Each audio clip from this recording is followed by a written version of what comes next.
The policy shift from Anthropic, we're going to talk with Shireen Ghaffari in just a few minutes. Is it tied to that meeting yesterday that you reported on between Dario Amodei, Anthropic's CEO, and Defense Secretary Pete Hegseth? Well, I think there's a broad policy shift happening at the moment, but in the specific safety release that they changed and announced yesterday, not officially. But what we're seeing across the weeks and months really is Anthropic having to grapple with working on classified cloud, the first of all the AI companies to be able to do that, and what that really means. We've seen someone resign recently from Anthropic who worked in safety research saying it's really hard to put values into actions at the company.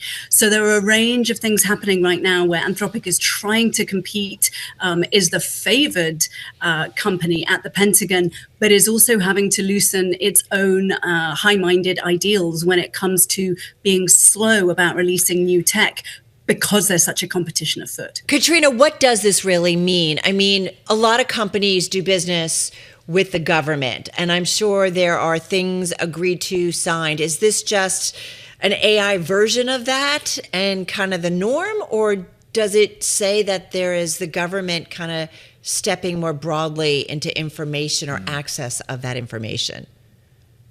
Well, if you mean, what does this threat mean? We really are on a ticking clock right now. So Secretary Hegseth has said they have until 5:01 p.m. on Friday to decide whether they are prepared to be cut out of the US government system and be declared a supply chain risk, or he will force them to provide their tech to the government under the Defense Production Act. Both are real serious escalations. It's not clear to what extent this is performative. Anthropic says that good faith conversations are continuing. And so the irony of all this is that both Anthropic wants to work for the Pentagon and the Pentagon wants Anthropic to work for the Pentagon. So in that way, there isn't that much light between them, but it does really come down to usage and how they're able to present themselves as safety conscious, and also make sure that AI isn't used in two key areas. One, autonomous lethal weapons, and the other, mass surveillance of the American population, which of course the Pentagon says it doesn't do, and it sticks to the law anyway. So is there a way for these two companies, in your view, to actually move forward together without the United States invoking this Cold War era Defense Production Act, which, you know, we talked a lot about during the pandemic when you're talking about, you know, a company making masks or ventilators, but not necessarily about software? Yes, there is no war on right now, and the Pentagon's already using Anthropic's tools. It seems very unnecessary that they will have to do that to compel Anthropic to do it. But there are a few options. So Anthropic could loosen its language. They could sort of engineer some sort of climb down where everyone is able to say, oh, we didn't really mean it that way. What we meant is that way, and we agreed all along. Or we could see someone like Grok take over. The Pentagon agreed a deal. We've been able to report to put Grok XAI's chatbot onto classified cloud. That hasn't happened yet, and it's really not clear what level tech they have compared to Claude, which is Anthropic's very well appreciated chatbot that the Pentagon is using widely. But it's possible, of course, that anyone can be replaced, and it's meant to be a competitive market. And so far, it does look as if the Pentagon is a little bit too much reliant on one company. And now we're seeing this weight get thrown around, of course, about very significant military uses of AI. Well, that's what I want to ask you, because it's about the company's insistence on guardrails for use of its Claude AI tool that the military sees as unnecessary. And it was a few weeks ago, the Pentagon published a new strategy on AI that called for making the military an AI-first force by increasing experimentation with frontier models and reducing bureaucratic barriers to use.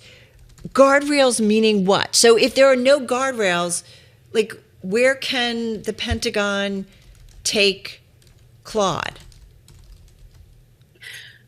So what Anthropic is saying is they don't want it used in these two cases, mass surveillance and lethal autonomous decisions that would happen without a human involved. What that AI strategy is doing is trying to say we want AI everywhere. And the Pentagon is experimenting with autonomous drone swarming. And so this is a key question now, and it either happens or it doesn't. You either have AI in an autonomous drone swarm experiment or you don't. And Claude is saying we don't want ours to to be there yet. We don't think the tech is safe. We don't think it can be made safe.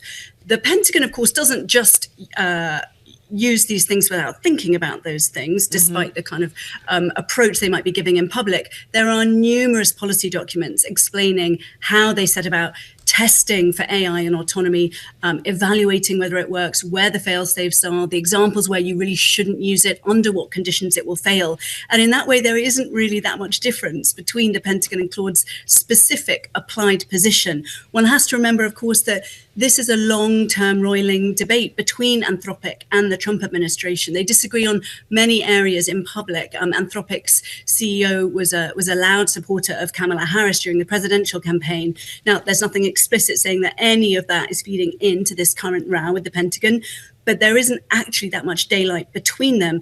And it's been put to me that, of course, weapons manufacturers, when they do provide their platforms to the Pentagon, they always explain the use cases where it will work and where it should not be relied on.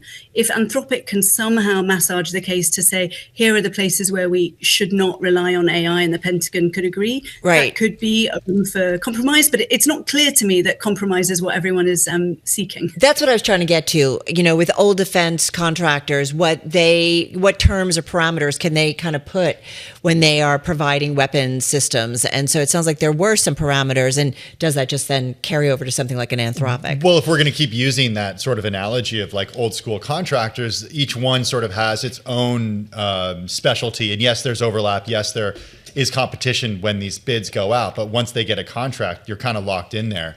And I wonder if software is any different. You mentioned Grok from XAI, OpenAI. There are LLMs that, from many different companies at this point. Is what Anthropic does with the U.S. government, can it be done as well by any of these other companies?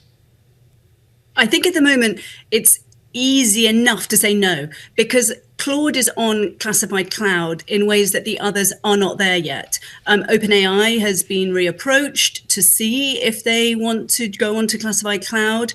XAI is striking this deal, but the ones who have the most kind of reps and sets on these systems, on one in particular known as Maven Smart System, is Claude.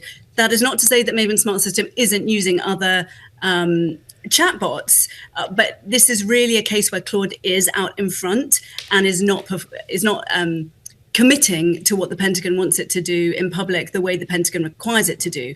And this is clearly a fault line that they haven't worked out how to bridge and are going about it. Both sides, I think, in a very clear public way.